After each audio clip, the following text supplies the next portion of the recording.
السميع العليم وبوجهه الكريم وسلطانه القديم من الشيطان الرجيم من همزه ونفخه ونفثه بسم الله الرحمن الرحيم يا أيها الذين آمنوا اتقوا الله حق تقاته ولا تموتن إلا وأنتم مسلمون. وعن عبد الله بن مسعود رضي الله تعالى عنه قال رسول الله صلى الله عليه وسلم ذات يوم استحيوا من الله عز وجل حق الحياء. قال قلنا يا رسول الله إنا نستحي والحمد لله. قال ليس ذلك ولكن من استحيا من الله حق الحياء فليحفظ الرأس وما ضعا وليحفظ البطن وما حوى وليذكر الموت والبلاء. ومن أراد الآخرة ترك زينة الدنيا فمن فعل ذلك فقد استحيا من الله حق الحياء أو كما قال عليه السلام. صدق الله العظيم وصدق رسوله النبي الكريم. حمد و ثنا اور تعریف و تصویر کے سارے کلمات اللہ جل مجدہ کے لیے خاص ہیں، جو اکیلا ہی ساری کائنات کا بلا شرکت غیر یکتا اور تنہا مالک المختار ہے۔ درود و سلام امام الرسل خطیب الانبیاء سید ولد آدم رسول محتشم نبی معظم امام الہدی رسول خدا جناب محمد مصطفیٰ صلی اللہ علیہ وآلہ وصحبہ وسلم کی ذات گرامی پر مختصر کلمات حمد و ثنا کے بعد چوتھے پارے میں سورہ آل عمران کی ایک آیت مقدسہ، یہ وہ آیت ہے جو پیارے پیغمبر صلی اللہ علیہ وسلم ہر اہم خطبہ دیتے ہوئے پڑھا کرتے تھے۔ بالخصوص خطبہ نکاح میں پیارے پیغمبر کی یہ سورت، یہ آیت پڑھنا آپ کی سنت ہے۔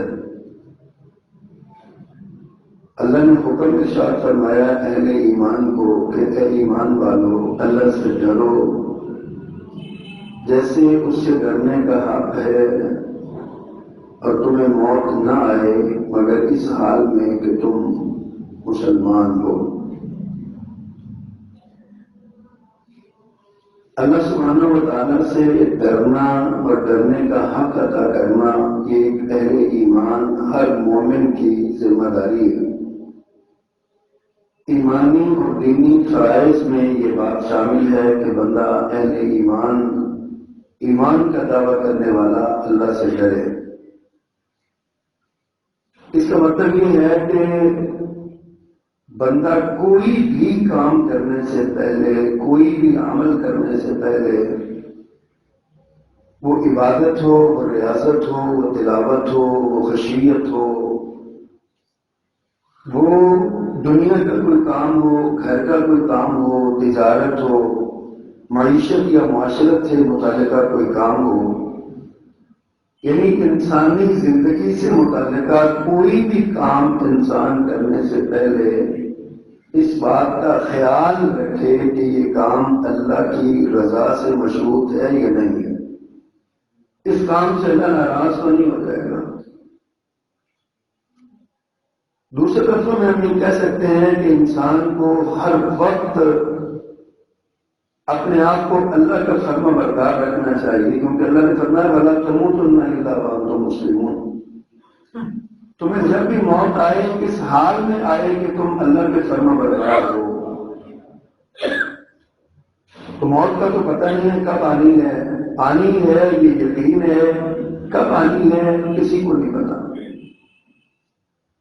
تو جب آنی ہے تو اس وقت انسان مسلمان ہو، تو اس کا مطلب سمپل سا ہے، بندہ ہر وقت مسلمان ہو، 24 گھنٹے اپنی زندگی اللہ اور اس کے رسول کے احکامات کے تابع گزارے۔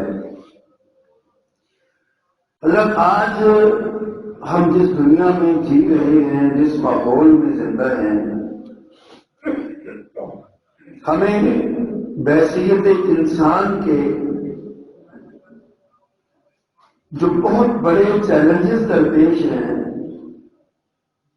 ان میں ایک چیلنج انسان کی انسانیت کی بقا کا ہے، اور انسان اس وقت انسان بنتا ہے جب وہ اللہ کا فرما بردار ہو، اللہ کی توحید کو ماننے والا ہو۔ ورنہ مشرکین کے بارے میں اللہ نے قرآن میں فرمایا ہے اولئک کالانعام بل ہم اضل، یہ لوگ ایسے ہیں گویا جانور ہیں بلکہ ان سے بھی بدتر ہیں۔ کتے اور خنزیر سے بدتر اس انسان کو کہا گیا جو توحید کا عقیدہ نہیں رکھتا۔ تو انسان اس وقت انسان بنتا ہے جب وہ عقیدہ توحید کو اپناتا ہے، اللہ کی وحدانیت کو مانتا ہے، اس کی ذات میں، صفات میں، افعال میں اس کا کوئی شریک نہیں سمجھتا۔ اگر کوئی بندہ انسانیت کا دعویٰ بھی کرے اور بندر اور خنزیر اور کتے اور سور کو اپنا خدا بھی سمجھے تو وہ بندہ انسان نہیں کہلا سکتا۔ اچھا، انسانیت کی بقا کا چیلنج ہے،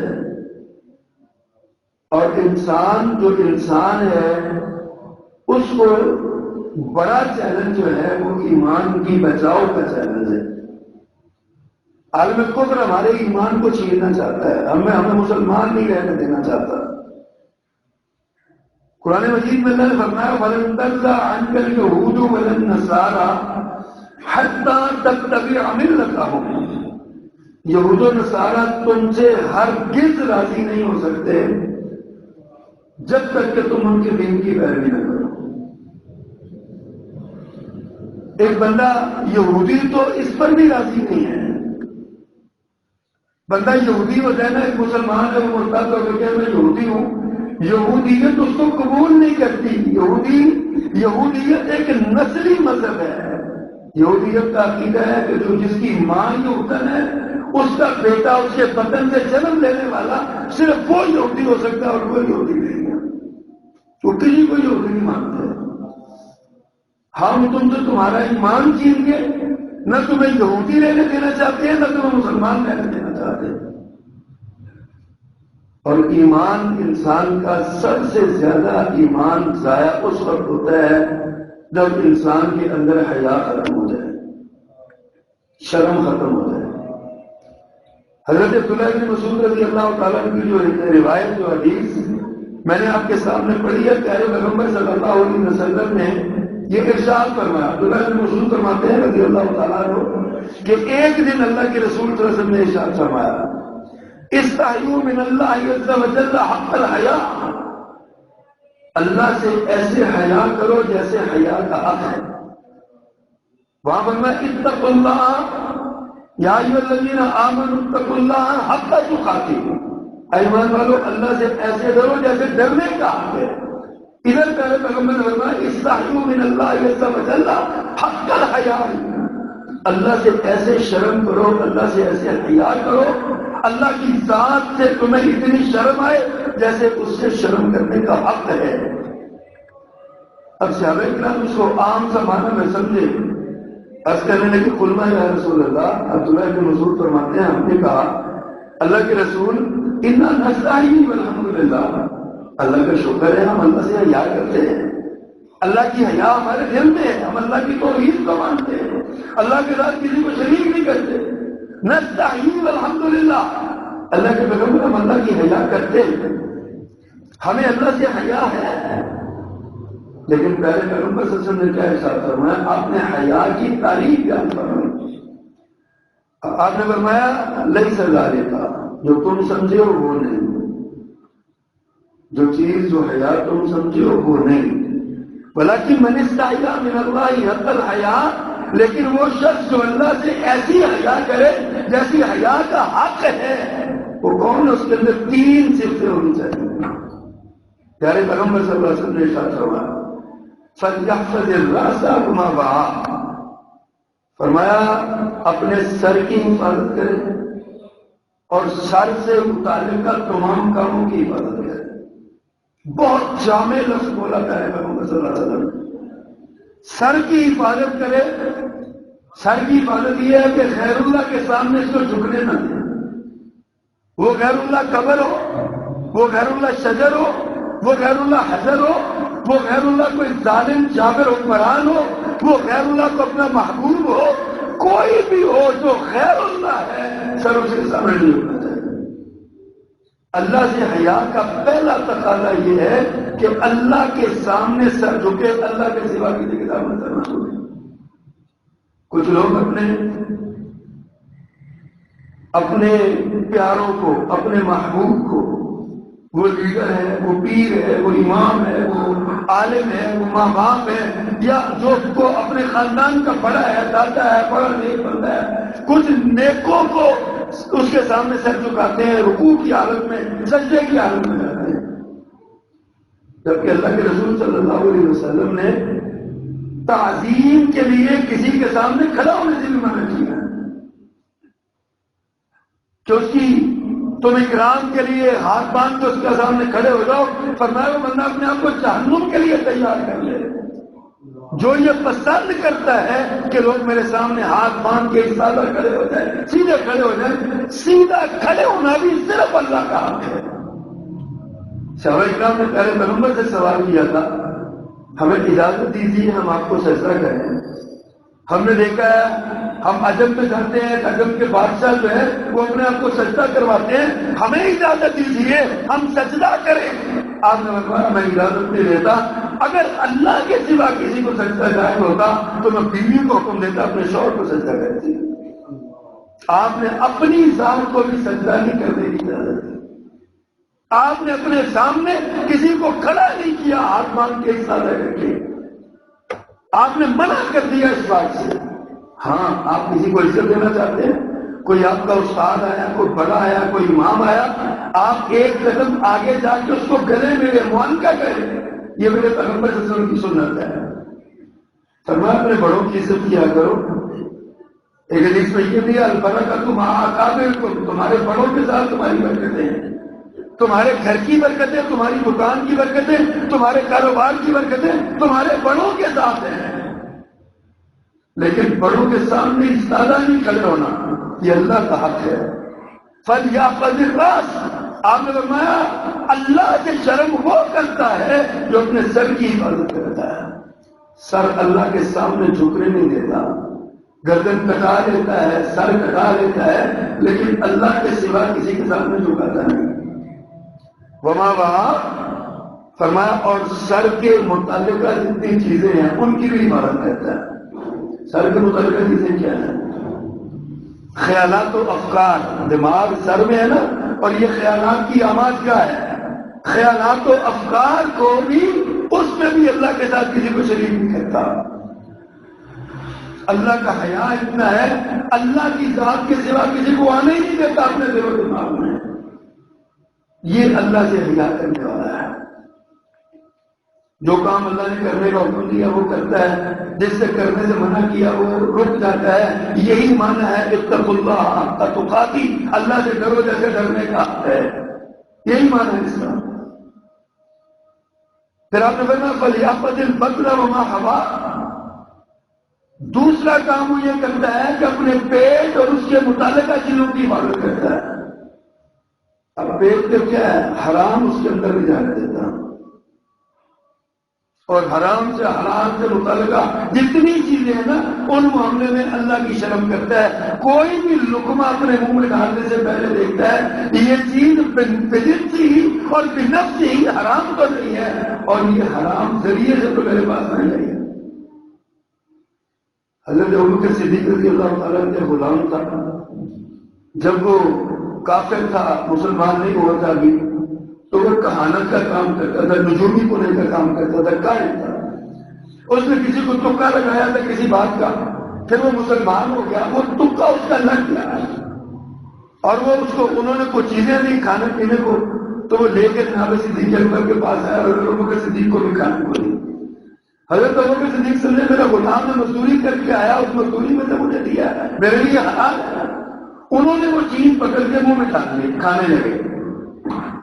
اس غلام نے کہا آقا آپ جانتے ہیں کہ یہ کس چیز کا تھا؟ کہا مجھے کیا پتا۔ کہنے لگا کہ میں نے دور جاہلیت میں ایک جگہ پہ کہانت کی تھی اور وہ میرا تکا لگ گیا، انہوں نے مجھے یہ دیا ہے تو میں نے اس میں سے آپ کو دیا۔ جناب صدیق اکبر نے حلق میں انگلی ڈال کے نکال دیا کہ یہ حرام ہے، کہانت کی کمائی حرام ہے۔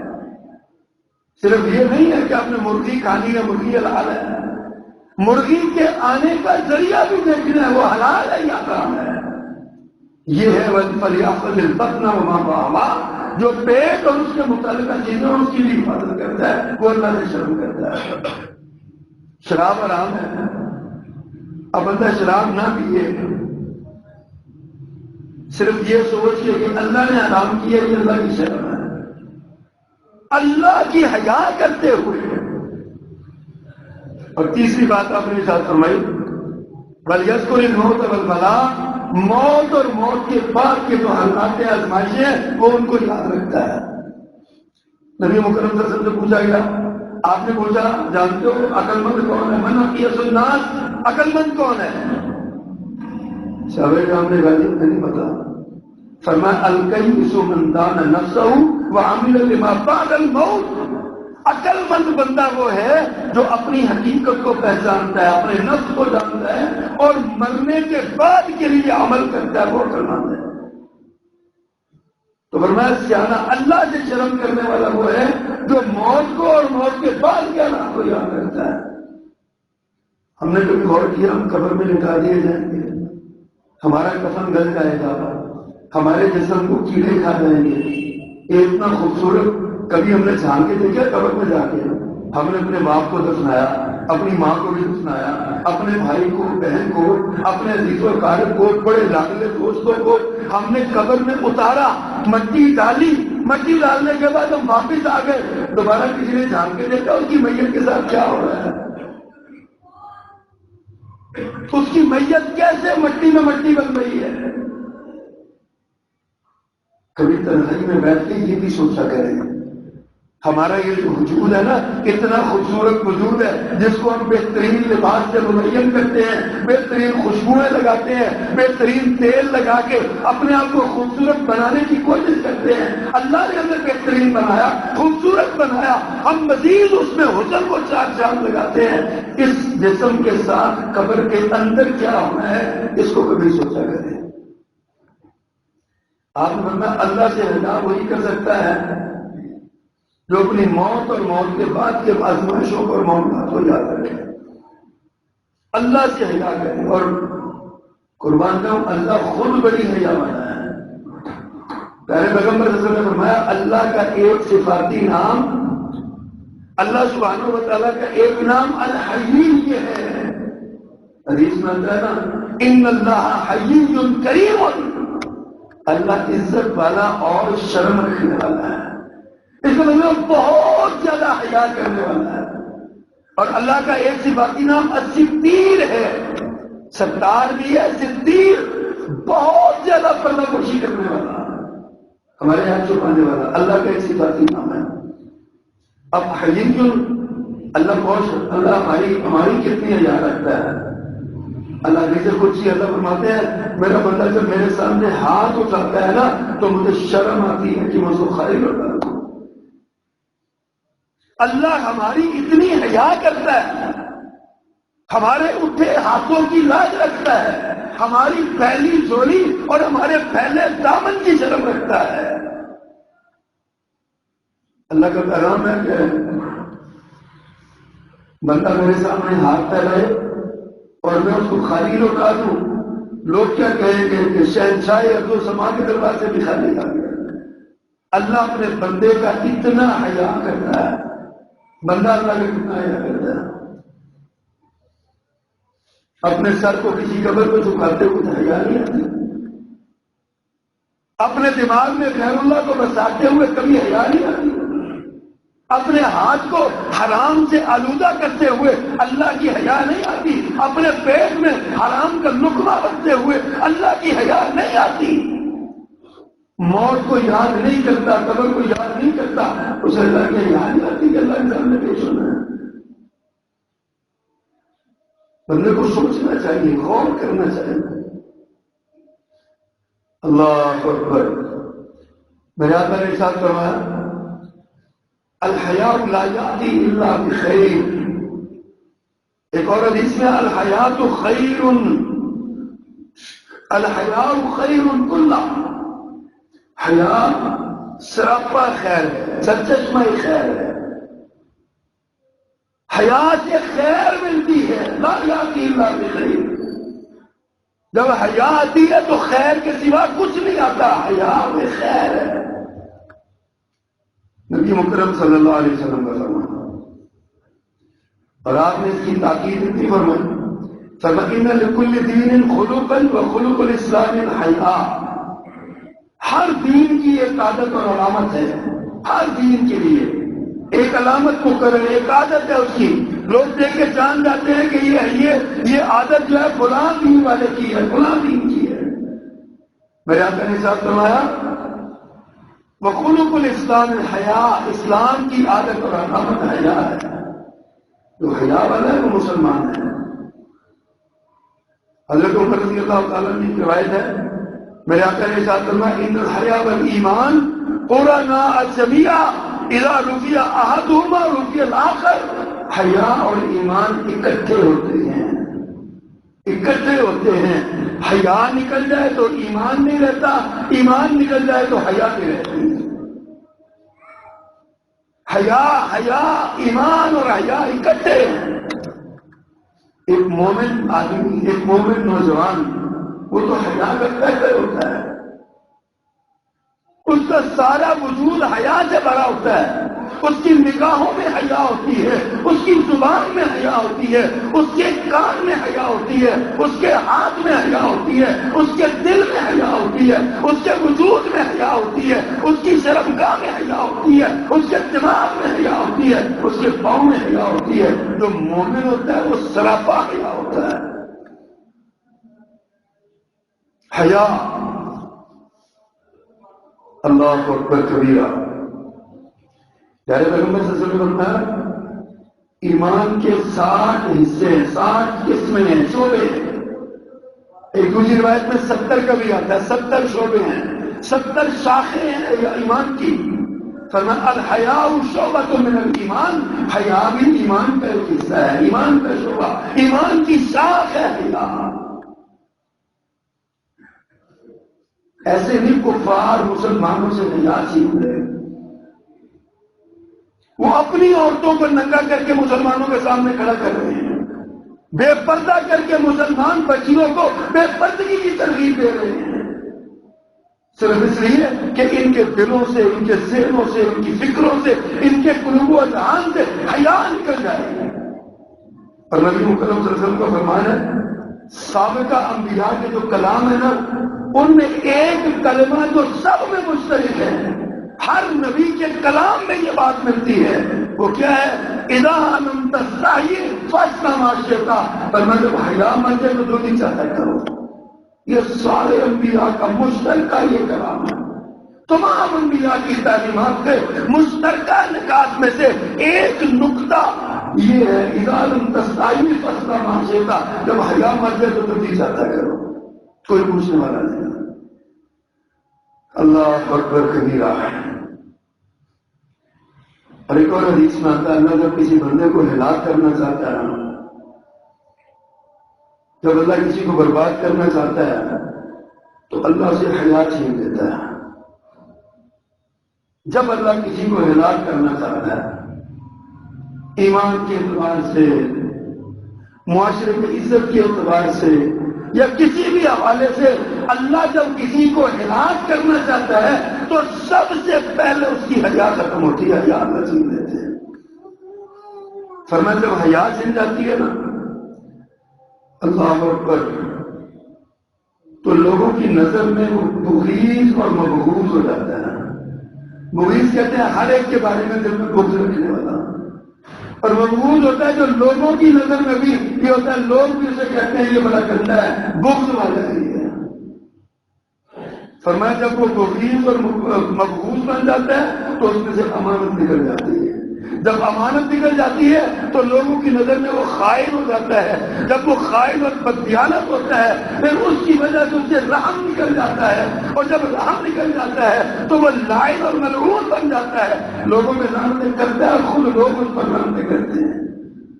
اور میں جب بندہ لائن اور ملعون ہو جاتا ہے نا تو وہ اسلام کی ہاتھ سے نکل جاتا ہے. پھر اسلام کا جو معاہدہ ہے نا، اس نے اسلام پہ جو وعدہ کیا ہے کہ میں مسلمان ہوں، اس کا اسلام کا وعدہ ختم ہو جاتا ہے. آپ اندازہ کریں ایک حیا ختم ہونے سے اسلام کی عدم، یہ وہ پہلی اینٹ ہے، پہلی اینٹوں کی لائن ہے حیا، جس کے اوپر پوری بلڈنگ کھڑی ہے. آپ کو نیچے سے نکال دیں گے، بنیاد نکال دیں گے، اسلام کی عمارت ڈھہ جائے گی. بندہ مومن نہیں رہے گا، ایک وقت آئے گا مومن اسلام سے نکل جائے گا. حیا اتنی اہم چیز ہے. اللہ اکبر کبیرہ. اب دیکھیے ہم قرآن و سنت کا مطالعہ کرتے ہیں نا تو بڑے بڑے عجیب نقطے ہمیں سامنے نظر آتے ہیں. قیامت کا دن ہوگا، سارے لوگ حضرت آدم علیہ السلام کے پاس جائیں گے. حضرت آدم سے کہیں گے علیہ السلام آپ انسانوں کے باپ ہیں، آپ ہماری سفارش کیجیے اللہ سے کہ اللہ سبحانہ و تعالیٰ ہمارا حساب کتاب شروع کر دے. حضرت آدم علیہ کیا کہیں گے میں نے ایک غلطی کی تھی، اللہ کے حکم کی ایک نافرمانی مجھ سے ہوئی ہے، مجھے شرم آتی ہے کہ میں اللہ سے سوال کروں. میں نے سوال کر سکتا. لوگ نوح علیہ السلام کے پاس آئیں گے. نوح علیہ السلام بھی اپنے بچے کی بخشش کے لیے جو دعا مانگی تھی، اللہ نے اس کے جواب میں کہا تھا اگر اس کے بعد تو نے دعا مانگی تو نبوت چھین کے جائلوں میں شمار کر دوں گا. تیرا بیٹا مشرک ہے اور مشرک تیرے خاندان سے نہیں ہے. حضرت نوح علیہ السلام کہیں گے مجھے ڈر لگتا ہے، مجھے شرم آتی ہے، میں اللہ سے یہ سوال کروں. اگر سارے انبیاء اللہ سے شرم کرتے ہوئے اللہ کے سامنے ہاتھ نہیں لگائیں گے، سوال نہیں کریں گے، پھر سارے پہلے پیغمبر صلی اللہ علیہ وسلم کے پاس آئیں گے. اور جو کہ اللہ کے رسول صلی اللہ علیہ وسلم کے دامن پر ایسا کوئی ایسی بات ہے نہیں، تو پھر اللہ کی اجازت دیں گے تو پیارے پیغمبر صلی اللہ علیہ وسلم سفارش کریں گے. اب غور کریں اس حیا کی انبیاء کی نظر میں کس قدر یہ سینسیٹیو ایشو ہے حیا کا ہونا. اللہ اکبر کبیرہ. سیدنا موسیٰ علیہ السلام اللہ کے نبی، بڑے لاٹے نبی، محبوب نبی ہیں، برگزیدہ پیغمبر ہیں، صاحب کتاب میں. شرم و حیا کا عالم بدل جاتے ہیں کہ نبی جیسے شرم و حیا کا پیکر ہوتا ہے. لیکن حضرت موسیٰ علیہ السلام کی شرم و حیا کا ذکر تو پیارے پیغمبر نے فرمایا، قرآن نے ذکر کیا. حضرت موسیٰ علیہ السلام اس قدر شرمیلے تھے کہ ان کے پاؤں کی پنڈلی بھی کسی بھی دیتی تھی، کپڑا تک نہیں اتارتے تھے اپنے وجود سے. اس دور میں جب لوگ تالابوں پہ نہروں پہ ننگے لایا کرتے تھے نا، حضرت موسیٰ علیہ السلام اپنے وجود کی اس قدر حفاظت کرتے تھے. صحیح بخاری کی حدیث ہے، پیارے پیغمبر صلی اللہ علیہ وسلم نے ارشاد فرمایا موسیٰ انتہائی حیادار اور انتہائی پردے کے پابند پردے میں رہنے والے تھے. اللہ کے رسول نے صفت بیان کی. اور خود نبی کریم صلی اللہ علیہ وسلم جو ہمارے نبی ہیں ان کا حال کیا تھا. حضرت ابو ذر خدری رضی اللہ تعالیٰ عنہ فرماتے ہیں کنواری لڑکی اور پردے میں چھپی ہوئی جو پردے میں بھی چھپی ہوئی ہو اور کمواری بھی ہو، فرمایا جتنی شرم و حیا اس میں ہے اس سے کہیں زیادہ پیارے پیغمبر شرمیلے کے لوگوں کا ہے صلی اللہ علیہ وسلم۔ آپ کی حیا کا عالم یہ تھا، ایک دن نا غالباً حضرت صفیہ رضی اللہ تعالیٰ سے جب نکاح ہوا نا، یا ام سلمہ رضی اللہ تعالیٰ سے نکاح ہوا تو ولیمے پہ آپ نے لوگوں کو بلایا۔ اب جب ولیمے پہ آ گئے، کچھ نے ولیمہ کھایا، دعوت کھائی اور چلے گئے، اور 3 بندے وہاں بیٹھے باتیں کرتے رہتے۔ قسم کی دعوت کے آداب میں یہ بات شامل ہے کہ جب کھانا کھا چکو تو چلے جاؤ، میزبان کو تنگ نہ کرو۔ انہوں نے برتن اٹھانے ہیں، دھونے ہیں، انہوں نے سارا کتنا ٹائم لگے گا، ان کو ڈسٹرب نہ کرو۔ وہ 3 بندے بیٹھے رہے۔ اب نبی کریم صلی اللہ علیہ وسلم حیا والے اتنے تھے، اپنی حیا کی وجہ سے ان کو یہ بھی نہیں کہتے رہے چلے جاؤ۔ آپ بے چینی بے قراری کے ساتھ کبھی باہر جاتے، کبھی اندر آتے، کبھی باہر جاتے، کبھی اندر آتے، یہ سمجھ جائیں۔ بے چینی تھی آپ کو، لیکن آپ کی حیا یہ تھی، آپ نے کہا نہیں ان کو۔ اللہ نے قرآن بنا کے نازل کیا، فرمایا جب تمہیں کوئی دعوت پہ بلایا جائے، اذا طعمتم فانتشروا، جب کھانا کھا لو تو پھر بکھر جایا کرو، چلے جایا کرو۔ اللہ نے وحی اتاری ہے، پھر لوگوں کو سمجھ آئی کہ کھانے کے آداب، دعوت کے آداب کیا۔ اتنے شرمیلے تھے آپ۔ اللہ اکبر کبیرہ۔ اور آپ کے صحابہ میں حضرت عثمان کی یاد و ضرور پسند ہے۔ ساری دنیا حضرت عثمان کا نام آتا ہے تو لازمی طور پر حیا کا چیپٹر کھل جاتا ہے سامنے۔ عثمان اتنے حیا والے تھے، پیارے پیغمبر لیٹے ہوئے، پنڈری سے کپڑا ہٹا ہوا ہے، بے تکلفی اپنا گھر ہے، بے تکلفی سے لیٹے ہوئے۔ ابوبکر صدیق آئے لیٹے رہے، عمر آئے لیٹے رہے، دروازہ کھٹکا، تیسری بار کون تھا؟ عثمان۔ فرمایا اجازت نہیں اندر آنے کی، جاؤ وہیں پہ۔ عثمان وہیں پہ رک کے آپ اٹھے، پنڈری سے کپڑا درست کیا، سیدھے ہو کے بیٹھے، سارے کپڑے بھیگیے۔ عثمان کو اندر آنے دو۔ عثمان اندر آئے، بات کی چلے گئے۔ حضرت عائشہ طرف اٹھی، کہتی ہیں اللہ کے پیغمبر سمجھ نہیں آئی آپ نے یہ کیا کیا؟ میرے بابا آئے آپ لیٹے رہے بے تکلفی کے ساتھ، عمر آئے لیٹے رہے بے تکلفی کے ساتھ، عثمان آئے آپ نے اپنے آپ کو اتنا سنبھالا، وجہ کیا ہے؟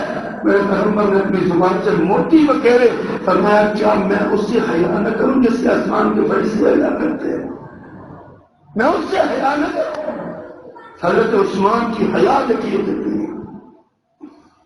اور قرآن مجید نے اللہ اکبر حضرت موسیٰ علیہ السلام کا ذکر کیا ہے نا، جب وہ اپنے علاقے سے نکلے، مدین پہنچے، وہاں پہ وہ لوگ بکریوں کو پانی پلا رہے تھے، 2 لڑکیاں نوجوان باپردہ باحیا، ان کو دیکھا، ان سے پوچھا پانی کیوں نہیں پلاتی؟ کہا یہ پلائیں گے تو باقی بچا ہوا ہم پیئیں گے۔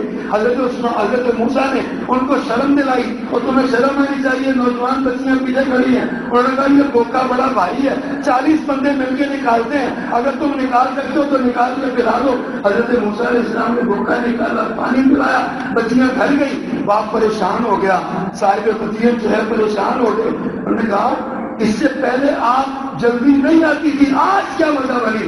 غیرت والے باپ اپنی بچیوں کا اتنا خیال رکھتے ہیں، دیر سے آئے تب بھی فکر ہے، جلدی ہے تب بھی فکر ہے، پوچھتے ہیں۔ حیا والے باپ نے پوچھا، انہوں نے سارا قصہ سنایا۔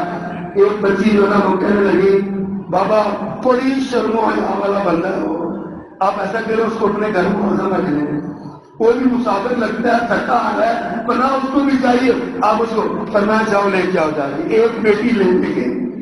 میری بہنیں بیٹیاں اگر سن رہی ہیں تو غور کریں، سورۃ القصص میں یہ واقعہ لکھا ہوا ہے۔ اللہ نے قرآن بنا دیا اس بچی کی چال کو۔ فرمایا فجاءت احداہما تمشی علی استحیاء تمشی علی استحیاء، فرمایا ان دونوں میں سے ایک بچی حیا والی چال چلتی ہوئی اس کے پاس آئی ہے۔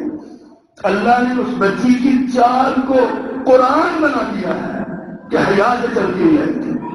اور آگے حضرت موسیٰ علیہ السلام کتنے حیا والے تھے، جب اس نے جا کے پیغام دیا نا میرے والد آپ کو بلا رہے ہیں تشریف لائیے، حضرت موسیٰ علیہ السلام فرماتے ہیں آپ میرے آگے نہیں چلو گی، میں آگے چلوں گا آپ پیچھے پیچھے آئیں گی، جہاں سے آپ نے چوک چوراہا رستہ مڑنا ہوگا آپ ادھر کو پتھر پھینکیں گی، پیچھے سے مجھے بلائے گی بھی نہیں، پتھر پھینکیں گی ادھر سے۔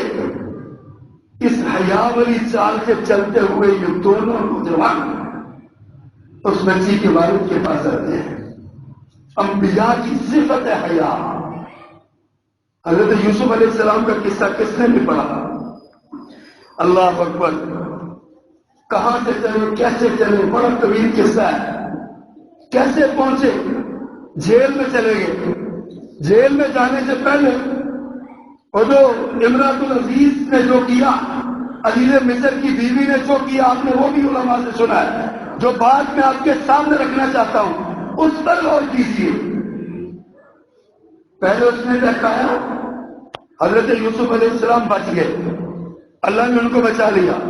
فرمایا وراودت التی هو فی بیتہا عن نفسہ وغلقت الابواب وقالت ایت لک، اپنے گھر میں دروازے بند کر کے کوئی دیکھنے والا نہیں ہے، حضرت یوسف علیہ السلام کو سرے عام دعوت گناہ دی۔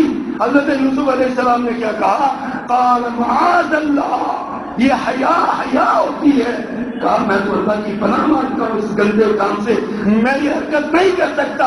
انہ ربی احسن مثوائی، وہ میرا پروردگار ہے، اس نے مجھے ٹھکانہ دیا اور میں یہ اس کی بغاوت کروں اس کی۔ بچ گئے، بھاگے، پھر جو ہوا سو ہوا۔ ایلیٹ کلاس کی لیڈیز نے نا اس عورت کو تانا دیا، وزیر اعظم کی بیگم صاحبہ کو، اور تو فدائی ہونا تھا، ایک لڑکے پہ غلام پہ فدا ہو گئی ہے، تیرے شوہر نے اس کو خریدا تھا۔ اس نے کہا تم نے اس کو دیکھا نہیں ہے، کہا دکھاؤ۔ پھر اپنے گھر میں بلایا ان کو، یوسف علیہ السلام کو بلایا، ان کے ہاتھ میں سیب یا پھل اور چھریاں پکڑا دی، اور وہاں وہ آنے لگا ہے۔ حضرت یوسف علیہ السلام اس دروازے سے نکل کے کمرے کے اس دروازے سے نکل کے اتنی سوران میں جناب یوسف کے حسن سے مبہوت ہو کے اس شہر کی عورتوں نے وہ چھریاں اپنی انگلیوں پہ چلا کے انگلیاں کاٹ دی۔ اب کوئی عورت کیا کہتی ہے مجھ سے یہ بچ گیا، میں نے اس کو بہکایا، یہ بچ گیا، اب یہ جیل جائے گا یا میری خواہش کو پورا کرے گا؟ حضرت یوسف علیہ السلام نے اللہ سے دعا مانگی، اللہ مجھے جیل ہی جائے، مجھے جیل میں چلے گئے۔ اللہ اکبر، 9 سال سے زیادہ جیل میں گزارے، پھر نکل گیا ہے۔ خواب آیا، بڑا طویل قصہ ہے۔ بادشاہ نے خواب دیکھا، یوسف علیہ السلام نے تعبیر بتائی، بادشاہ کہنے لگا کم والا بندہ جیل چھوٹے ہے تو نہیں سارے نکمے میرے آ رہے، بلاؤ اس کو۔ قربان جاؤں جناب یوسف علیہ السلام پہ۔ میرے آقا نے فرمایا یہ یوسف ہی کی ہمت تھی جو 9 سال کے بعد بھی کر گیا، کہتا ہے کہ میں نہیں جاؤں گا، میں نہیں جاؤں گا۔ اللہ اللہ، جب وہ آیا نا کہا کہ آپ کو بادشاہ صاحب بلا رہے ہیں، کہا ارجع الی ربک فاسألہ ما بال النسوۃ اللتی قطعن ایدیہن ان ربی بکیدہن علیم۔ پہلے ان عورتوں سے جا کے پوچھو جنہوں نے ہاتھ کاٹے تھے میرا قصور کیا تھا، مجھے جیل میں پھینکوایا۔ اللہ اکبر، جب ان ساری عورتوں نے کہہ دیا نا قلنا حاشا للہ ما علمنا علیہ من سوء، قرآن نے صفائی دی ہے، ساری عورتیں کہنے لگی قسم اللہ کی ہم نے اس میں کوئی برائی نہیں دیکھی، وہ تو معصوم پڑا رہا، نہیں دیکھا۔ اب جناب یوسف علیہ السلام کی اللہ سے حیا دیکھیے، 13ویں پارے کا آغاز کا جملہ ہے، پہلا جملہ فَمَا أُبَرِّئُ نَفْسِي إِنَّ النَّفْسَ لَأَمَّارَةٌ بِالسُّوءِ۔ لوگوں سنو، میں اپنے نفس کو بری نہیں قرار دیتا، میں نہیں کہتا میں بچ گیا تھا، میں بچ گیا تھا۔ إِنَّ النَّفْسَ لَأَمَّارَةٌ بِالسُّوءِ، نفس امارہ برائی کا حکم دیتا ہے، یہ برائی سے وہی بچتا ہے إِلَّا مَا رَحِمَ رَبِّي، جس پر میرا رب رحم کر دے۔